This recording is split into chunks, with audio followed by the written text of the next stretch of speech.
ગામડે જતો ને મને કિસ્સો યાદ આવી ગયો. હવે છે ને એક તપેલું હતું, બરોબર છે, એક તપેલું, અને એટલી ને એટલી એક્ઝેક્ટ સાઈઝની ડીશ હતી, બરોબર છે. તપેલું હતું અને એની એક્ઝેક્ટ સાઈઝની ડીશ હતી, બરોબર છે. હવે એ ડીશ છે ને તપેલાને તળિયાની અંદર હલવાઈ ગઈ. હવે આ મારો હલવાનું, હવે શું કરશું? આ ડીશ ને ગમે રીતે બહાર કાઢી, કારણ કે જમણવાર હોય, ડીશ ઉપર આપેલું હોય, બરોબર. તો એ ડીશ નો લોસ જાય, તો એ ડીશ ના પૈસા દેવા પડે. તો એટલા માટે થઈને હવે એ હલવાનું કઈ રીતે બહાર કાઢવું, કઈ રીતે બહાર કાઢવું, કઈ રીતે બહાર કાઢવું, બધા છોટી બેટા વાંચી ટપ ટપ ટપ ટપ ટપ તપેલાને ઊંધા કરીને વાંચી ટપ ટપ ટપ ટપ ટપ મારે, બરોબર છે. ચાકુ લઈને આમ કરીને ડીશ ની બધી બાજુથી આમ કરીને ઓલું કરે, બરોબર છે. એની અંદર પાણી નાખી જોયું, કઈ ફરક ન પડ્યો. પણ પછી એક દાદા આવ્યા.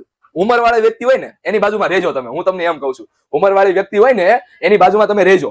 કેમ? કારણ કે એની પાસે તમને બીજું કઈ જાણવા કે નહીં મળે, પણ કોઠા હાઉસ તમને બહુ મળશે, બરોબર છે. તો એની બાજુમાં એ વ્યક્તિ આવ્યા, બરોબર છે, દાદા આવ્યા. એને એમ કીધું, એલા હું પણ ક્યાંના સોયટા છો, ટક ટક ટક ટક માથું ચડાવ્યું, એમાં ગરમ પાણી નાખીને એટલે હમણાં બધું છૂટ્યું.